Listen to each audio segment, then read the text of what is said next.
Beauty YouTuber Samantha March recently went through a divorce. And in this video, she gets personal about the divorce and how she chose to share that information with her subscribers. She also talks about how being vulnerable has been both a blessing in disguise in different ways. This is a great interview where Samantha details the reality of being a public figure, but also balancing your own private life, but being vulnerable with your subscribers to create a connection and community. I hope you enjoy this interview with Samantha. Mwah. Well, hello, Samantha. Welcome to the podcast. Hi, Erica. Thank you so much for having me. Yes, I'm so excited to finally have you here on the show. I've gotten so many requests from people to bring you on, and I'm really looking forward to diving into this topic that I don't think I've really just dove into with another guest before. And it's being vulnerable and open while being a YouTuber, and for you being a beauty YouTuber. And you've been on YouTube for a while. And so my question for you is, at what point did you start becoming personal on your beauty channel, and why did you even do that in the first place? Yeah. And my YouTube journey is a little bit, sometimes a little bit different from others because I actually started in social media as a blogger in 2009. So I went from blogging, then I went from like Facebook and Twitter, then to Instagram, then to YouTube, and now it's like TikTok, and I have my own podcast. It's like all of the things. So when I first started YouTube, I started as a book blog. So I rebranded after about a year to talk about beauty because I did talk about beauty on my blog. It was kind of a mixture of books and just like women's lifestyle. But I noticed that every time I would work a beauty video in, so many people would seem to. So then after about a year, I switched over to beauty. And I really just did like the beginning and the trends and the hot videos that everybody was doing. And then after about a year of doing that, I was like, I feel like I'm not loving this as much as I thought that I would. Like, what am I doing wrong? And it started to feel like work, and YouTube is definitely work, but it started to feel like it, and I wasn't having as much fun. And when you choose your career, you like want to have fun in there too. And so I thought, what am I doing wrong? And then I heard another YouTuber say that she just wanted to be like this chatty makeup channel, and she just wanted to relax and like hang out like she would with her friends. And I thought, like, I want to do that too. And so I started doing other topics, and I would often mix like a get ready with me talking about, you know, any anything else that I had going on in my life and anything that I was struggling with. And I felt like once I started to do that, not only did it make it feel more like my YouTube channel where people could see me and not just like someone talking about makeup, in which there's channels like that. And I love channels like that. And sometimes it's fun to just like get a makeup review and get out. But to me, it just started to feel more personal. And I feel like that's when the messages and the DMs and the comments really started coming in. And it's where I felt like I started to take just YouTube viewers to more than that, to like an actual squad, to the actual like a deeper connection. So I think it was probably about a year after I'd rebranded to beauty that I started mixing in with those. And I feel like it's just made my channel and this whole social media career just feel that much more special to me. So, take us back to the first time that you did introduce, say, a vulnerable topic in one of your videos. What did that look like, and what did you talk about? Yeah, it was kind of scary, and because and I will be talking, what I talked about is the abuse, so I just always like to preface that before I jump into it. But one of the first videos that I kind of opened up about it, I was opening up about my past and being a sexual abuse survivor, and kind of what it felt like to me.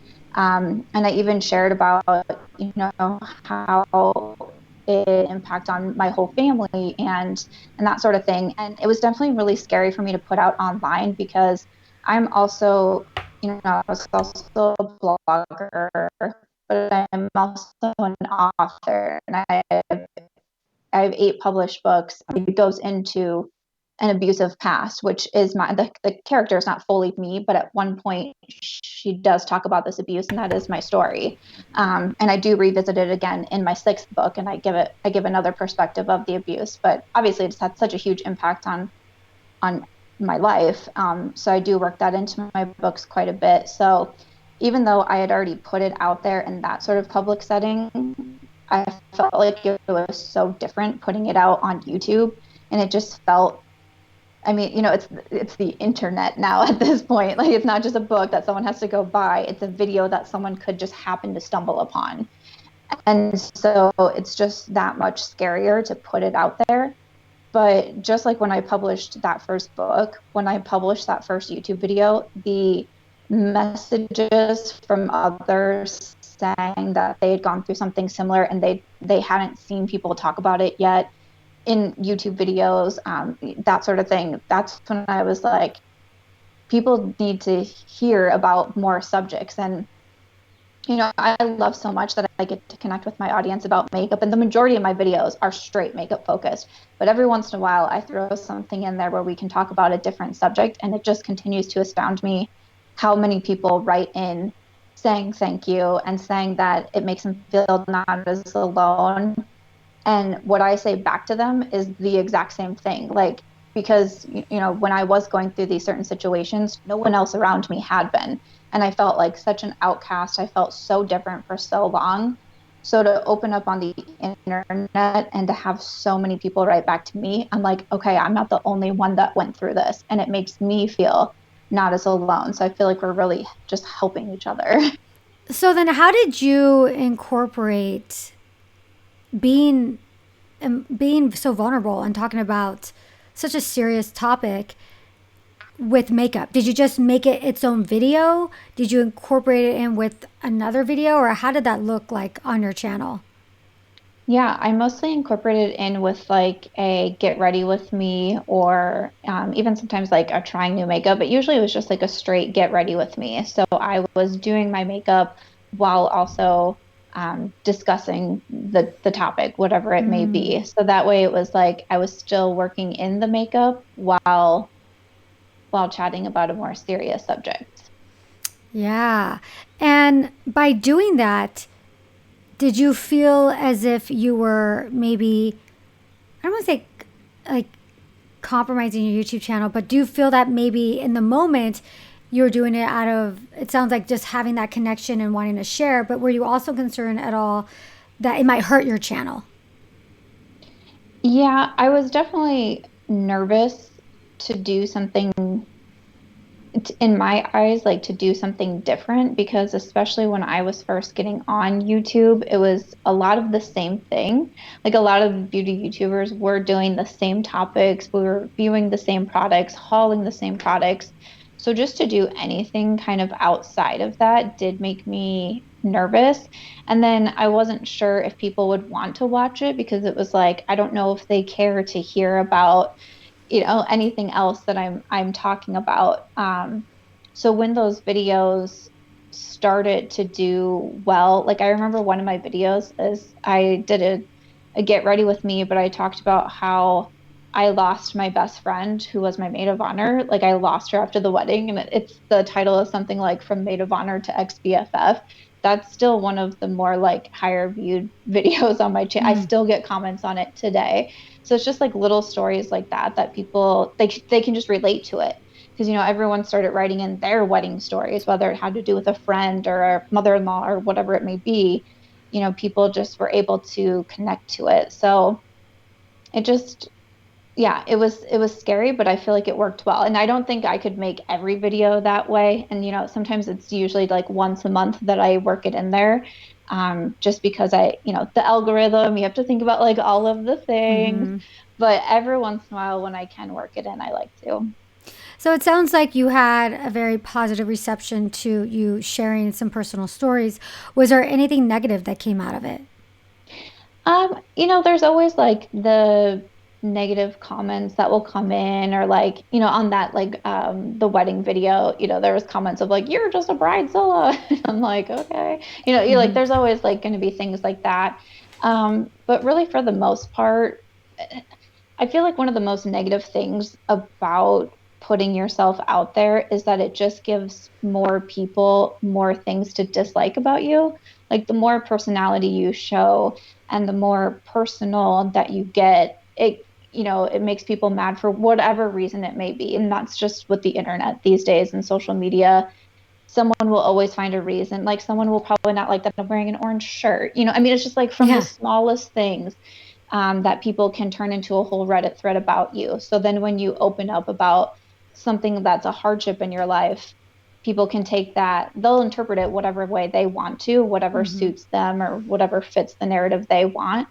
Um, so that's probably the hardest thing. But at the end of the day, I just remember who I am and, I just got to make the best of it. Yeah. And so, how do you balance being this, public figure, or sharing your private life with just your own, whatever you want to keep to yourself or your own privacy? How do you balance the two by being Yeah. open without being like too open or maybe, putting too much out there? Yeah, it's definitely hard. I feel like that's one of the hardest lessons I've had to learn is like balance and boundaries. And especially right now, I just announced, like the week before that we're filming this, I just announced that I'm actually going through a divorce. And that was really hard, to announce publicly. Obviously, things had been going on behind the scenes for quite some time, and I, was not saying anything. And finally, I was moving, and moving across the country and announcing it was definitely very hard. And one thing that I told myself to do is to just wait on it. So I've kind of learned that anytime I want to talk about something or share about something, to not even film it like the next day or within the next 2 days, to sit on it for a week or two, even a month, and think it through and say, is this something I really want to put out there? And I feel like that's helped me a lot because there's videos in the past and I'm like, I think this is a good idea. And I film it within, 30 minutes of that idea. And I'm like, maybe I should have thought about that one a little bit longer. So that's kind of what's helped me create the boundaries is to just stop and think for a while and decide if that's something that I really want to put out there. Because there's many times where I've had an idea or a topic idea and then I've rescinded it and been like, nope, never mind. That's not something I want to put out there. At least not yet. Yeah, not yet. Yeah. So, you just said that you came out publicly about your divorce. How did you do that specifically? With an Instagram post. So I posted a photo on Instagram because I moved from Iowa to Vegas with my dog and we drove. And I visited a friend for a few days prior and she took a picture of me and my dog by my car. And I just put it on Instagram with simply 4 lines. And that was it. I just said, my marriage is ending. I'm moving with my dog. That's it. Like I didn't, and I won't share any personal details. And then I just linked to that Instagram post, like on my community tab, mentioned it in a YouTube video, linked to the Instagram post, linked it on Twitter, and that was all. And So that's it. because yeah, yep, And so, I'm assuming obviously you're going through this whole process. So, with the divorce, how were you able to go through that and at the same time create content and be open and vulnerable, but know that there's something going on behind the scenes that you can't really share? yeah. It was very difficult. There was plenty of days where I just, didn't want to do anything, especially to come online with a smile and chat about makeup when it felt like everything else around me was just absolutely falling apart. But at the same time, YouTube and my social media career is what really, I mean, it's just a part of my routine and it's a part of what keeps me going and what keeps me motivated. And there's definitely those days where I did just have to let myself stay in bed and just feel sad. Um, but then I was also really grateful because there were other days of that's what was getting me out of bed, was this career, was filming videos. Um, and so I was really grateful for that. But yeah, I mean, I won't lie though, it was hard. And there was a few, like especially my last birthday Q&A. I usually always do a Q&A on my birthday, which is in March. And I went back and forth of do I put out a Q&A? Um, because what was kind of bothering me is I feel like I'm a very open and honest person. Um, and so I was just worried that people would ask questions that I would feel like I couldn't answer honestly. And I don't like to lie, even if it's not like lying, Mm-hmm. even if you're just not sharing something yet. To me, it's like, I feel like I'm lying. And, but that Q&A was so interesting because so many questions were about staying inspired and how to be motivated and like all of these things. Like there was really no personal questions in that sense of my relationship, which has typically always been kept offline. Mm-hmm. My ex-husband was never in my videos. Mm. We wouldn't post a lot of photos. That part was always very personal to me and not something I put online. um, so I was really grateful for that, but there was a few things that I dropped in that video that I was like, I feel like my core audience will pick up on those little things because I knew I was about to announce it. Um, but yeah, it was hard.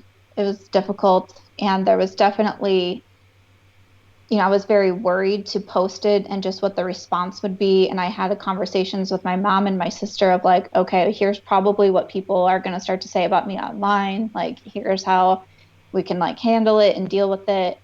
But at the same time, it also was like, okay, I can share this now. I can share why there was days where I said, I can't get a video up today, or I'm too sad to come online today, or when I talked about struggling with my mental health, it was like, here's why, here's what I've been going through. So it was kind of almost like a sense of relief too. I'm sure. And you mentioned that you dropped a few kind of hints, hoping your core audience might pick up on it. What were those, and did they pick up on it?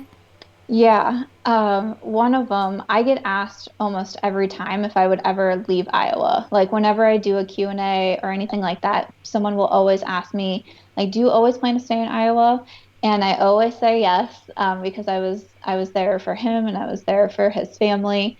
Um, and so I would always say yes, and this is where I am, and I have no plans to move. And in that video, someone said, do you ever see yourself leaving Iowa? And I said, yes.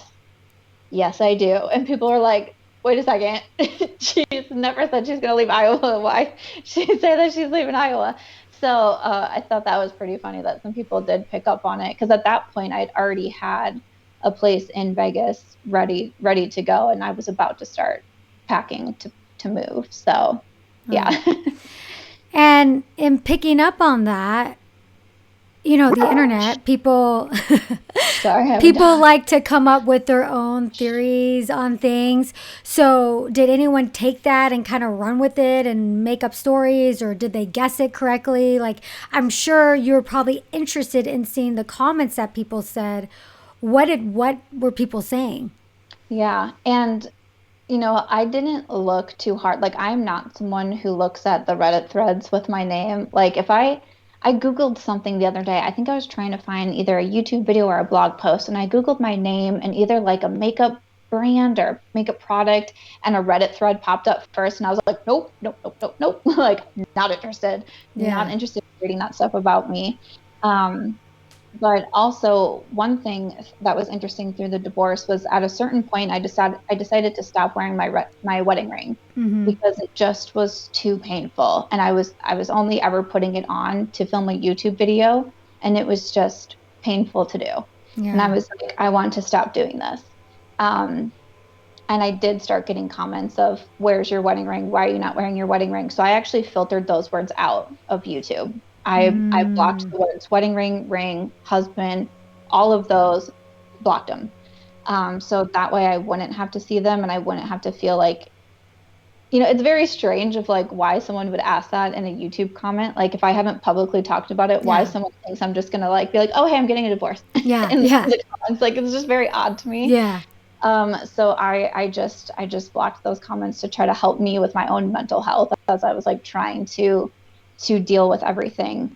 Um, but yeah, so I don't look myself up a lot, and if there's something I am struggling with, I'm not afraid to block out words that will help, filter out those comments so that I don't have to see them. Um, but yeah, I'm sure there was probably Reddit threads about me during that time. I'm sure. And so it sounds as if, you're very open about your kind of mental health. You experienced sexual abuse in the past, and now you have your divorce. But are you ever going to open up about the divorce itself at some point? Do you anticipate ever doing that, or is that something that you'll probably keep to yourself? At this point, I think there will be a time where I do open up about it. It's still very like fresh and new, and it's also not finalized. So I'm also very aware of like not The, saying anything online that could, mm-hmm. potentially like hurt me. Um, as of this, foreseeable next several months, I don't plan to open up about it, but at some point I will because I think, especially as a woman going through it, um, I've been listening to a lot of podcasts of women who have gone through divorce or are going through divorce, and that's really helped me. And so it's just kind of another one of those things of like, if I can help someone, I would like to, but I also want to make sure that I'm in an okay place because I'm surprised I haven't started like crying yet because quite honestly, like most times that I try to say it or talk about it, I will start crying. So I'm like, obviously I can't, really be talking about it in a whole lot of depth at the moment. But I would also want to make sure that it was finalized and, again, do that thing where I really think about what I'm saying and then think on it for a while to make sure that that's what I want to put out there, especially because it involves, another person who's not online and can't stand up for himself and all of those things. So you just Mm-hmm. want to be really aware because, he is still my friend. So, Yeah. Yeah, I think it's this fine line between wanting to be open and honest, respecting the people involved, and also protecting yourself. It, it's a difficult thing to try and manage because you want to make everybody happy. As a creator, and like you mentioned, like you've really connected with your tribe of people who care about you, but you have to protect yourself. I can imagine that would be a very difficult thing to go through. hmm yeah. It is, and especially some of the stories that I've opened up about, I wonder like how will my mom take this? How Mm-hmm. will my sister take this? When I talk about the past and I talk about family things and um but at the same time, I mean, I think communication is a key thing to talk about the if you are still close with those people in your life, like my mom and my sister, but for example, like my maid of honor video, like I haven't spoken to that girl in, 8 years or whatever it's been. And by the time that I filmed that video, it had been like 3 or 4 years removed. I'm like, I feel fine to make this video. And I didn't like share her name or her photo or anything like that. Like I made up a name in the video. Um, but yeah, so it definitely is a fine line. And as someone who I'm an empath and I can feel a lot of empathy, I'm very aware of how I'm treating people and how their emotions will be. So it's tough, but at the same time, they're also all of my stories to tell. And I am a storyteller. Like I write books. Now I do YouTube. Like I do find myself to be a storyteller. So um, there's a lot of things that I just find important to share also. And just out of curiosity, your ex friend, did she ever reach out after you created that video? Did you ever hear from her? No, no, I never did. Nope. There was the last time I talked to her as a friend was my wedding day. And then she was just gone. She was gone. Yeah, because not in that. I'm sure you've told other stories. Have any stories that you've told on your channel have any of the included parties? Did they ever call you out on it or say, "Hey, why'd you Yeah, do that?" yeah. Yeah, actually, yes, I did do, and this is like an example of I should have thought about something more, but I was filming a Get Ready With Me and something had just happened and I was still upset about it. And then I talked about it in a YouTube video. And looking back, I'm like, wish I hadn't done that. Wish I had taken time to think about it. But I talked about, just a situation that I had with an acquaintance who like didn't make me feel very good and like made me cry and all of these things. And then I did have some friends be like, why did you put that in a YouTube video? And even though I was like, I didn't say anyone's name or photos or just anything, like I just said, like, this situation happened and it made me very sad. And like, to me, a lot of people in my real life would tell me that they don't watch my videos and they don't follow me online, which is fine. Like, that's totally fine. I don't have a lot of makeup lovers in real life. But I was like, so you guys do watch my videos then? Like, it just was like kind Or of just weird. I was that like, one video? what? Yeah, I was Yeah. like, that's odd. But yeah, Yeah. that's an example of a time where I think if I would have thought it through a little bit more, I probably wouldn't have shared it. But Yeah. Yeah. Well, Samantha, thank you so much for being open and sharing kind of what's going on with your life right now and just about being a creator and being vulnerable. Do you have any last thoughts for our viewers and listeners about being a creator and being vulnerable? yeah, last thoughts. I mean, I would definitely say that it's not for everybody. And, also being a creator is not for everybody either, because they're usually, even if you do try to keep your channel just focused on makeup or beauty or whatever it is that you're talking about, once you do start building a following, people do get interested in you and they want to know Mm-hmm. about you and they want to know more about you. And that's when you have to start making decisions of, what am I sharing online? Because once you put it out there, even if you delete a video, you delete a tweet, it's already been out there. Someone's already Mm-hmm. screenshotted it or downloaded it or whatever. Um, so yeah, so I would also say like opening up and being so personal is not for everybody. And if it's not for you, that's totally okay. And don't feel a pressure to do it. You Yeah. can still be a creator without having to be so vulnerable. But for those of us who can do it and we are okay speaking out, I think that's really great too to have people that are able to use their platforms in that way. Yeah. We all make it go round. Yeah, love that. Well, Samantha, thank you so much for coming on to the show. If anybody's not familiar with you and your channel, where can they find you? Yeah, so on YouTube, I'm just Samantha March. Also on Instagram, and I am March Beauty Word over there. Word as in writing books. Awesome. Awesome. Thank you so much, Samantha. Thank you, Erica. Bye. Bye.